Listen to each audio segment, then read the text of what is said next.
Good evening. This is Joe Pryor with the virtualrealestateteam.com in Oklahoma City. And this is the second in a new series on investing in real estate. Now, the first series that we did was based on return on investment. This is where you put in $50,000 and over the course of a holding period, factoring in all the details of owning the property, maintenance, property management, vacancy, monthly payments on your mortgage, etc. What can you expect after, say, a 7-year holding period in terms of cash accumulation?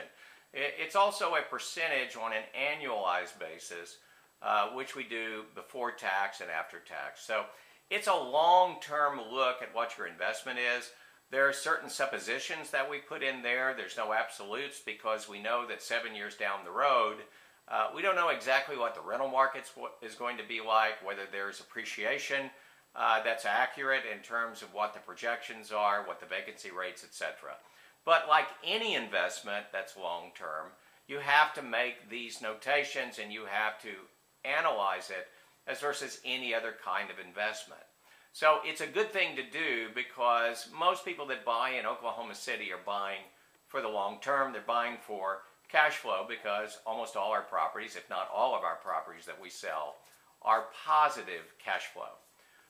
But if we think of this video as return on investment, something that goes on for a long time, then return of investment, which is another way to analyze real estate investing, is like a snapshot. In other words, it's like taking a picture on a video or on a digital camera and you immediately have an image. So what we want to do with return of investment is analyze what happens in the first year, and that's also a good way to base what you want to do.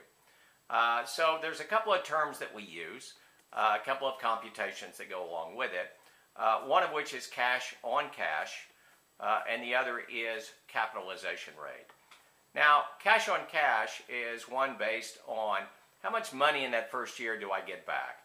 So if I've invested $50,000 of my capital and I get $10,000 back of that $50,000 I invested after expenses, before tax, then that is what we consider a 20% return on investment, or cash on cash. So we know that we've received 20% of our initial investment back. Now this is also before depreciation, as of course is our second type of analysis, which is capitalization rate. Now capitalization rate is not based on the money that we put in, it is based on the total purchase price. So let's take $100,000 for instance. Let's say we buy a home for $100,000 that we want to rent. And then what we want to do is we want to take, what do we receive as our net operating income? Now, net operating income does not take into account our mortgage payment, for instance. It's all of our expenses. And let's say that's $10,000 is what our net operating income is. Then on that basis, with the $100,000 gross, we can see that we have a 10% capitalization rate. Now, it's kind of one of those magic numbers. I have investors tell me, well, if you can give me a 10 cap, which they typically call it, I'll invest in real estate. Now, capitalization rate and cash on cash have been terms that are more associated with commercial real estate, where rental is really more important. In other words, the amount of rental rate that we have is more important in terms of setting the ultimate value of that commercial property, whereas in residential real estate, it's not just what our return on investment is in terms of what we're getting in terms of cash every month.